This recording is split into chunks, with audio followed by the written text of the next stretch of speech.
Naghahanap ka ba ng foundation na hindi malagkit sa mukha? Bakit hindi mo itry itong O2O Flawless Air Cushion Foundation? May tatlo tong shade at ang gagamitin ko nga is itong natural. Meron na nga rin tong kasamang premium soft pop na perfect gamitin para ma-blend natin ng maayos yung cream. Super lightweight nga lang ng texture nitong micropore soft powder at ito nga yung magbibigay sa atin ng natural finish. It conceals imperfections, dark spot, and redness natin sa face. Nakakapag-smooth din to ng uneven skin tone for a glowing appearance. Very lightweight nga lang nito sa face at nakakapagbigay nga to ng high to medium coverage capability. Kitang-kita nyo nga sa face ko yung difference ng meron cushion at wala. Tatapusin ko na nga rin lagyan itong buo kong face at alam nyo ba, meron din tong excellent moisturizing properties to keep your skin comfortable throughout the day. So dahil nga liquid version to ng traditional foundation, so magta-transfer talaga yan. So kailangan talaga natin gumamit ng loose powder to set any makeup look in place. It's another great option na din for shine control and naturally mattifies the skin to create a soft focus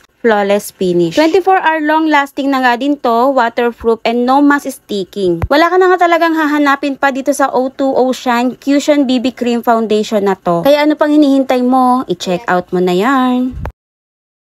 Naghahanap ka ba ng multi-purpose, easy to blend, and high pigmented makeup? Huwag ka na mag-scroll dahil ito na yung hinahanap mo, 3-in-1 blush stick ng O2O. Meron nga tong 6 shades at ang gagamitin ko nga is itong number 6, yung dating. Isa kasi to sa bestseller na shade at gusto ko rin kasi ganito yung may pagka-pinkish na parang Barbie lang. Meron nga tong most texture na smooth at easy to push. High pigmented na nga din daw to, may moisturizing at hindi siya dry. Dahil 3-in-1 na nga to, pwede nyo siyang gamitin sa cheeks, eyes, and lips. Ako na nga lagyan yung lips ko at depende nga rin sa inyo kung paano nyo siya ilalagay. Pwede kayong gumamit ng lip brush o pwede nyo rin naman siyang ilagay ng direct na. At dito naman sa cheeks, sobrang dali lang din naman. Simply apply the blush stick to the sides of the cheeks. Blur evenly with your fingertips or a beauty egg. Sobrang dali nga lang talaga niyang i-blend at napaka-natural ng kanyang outcome. Pwede nyo pa nga yan kapalan, depende sa gusto nyo. At for eyeshadow naman, sobrang dali lang din niyang ilagay. Gamit nga ang 3-in-1 blush stick na to, makakapag-create na tayo ng same color makeup. Sobrang dali nga lang itong bitbitin dahil super cute niya nga lang at kasyang-kasya to kahit sa mga maliliit na bag or sa pocket nyo lang. O diba, hindi ka na magmumukhang zombie kapag meron ka nitong 3-in-1 blush stick. Ang syala pa nga niyang tingnan pero ang totoo, mura lang yarn. Available to dyan sa Yellow Basket kaya i-check out mo na yarn.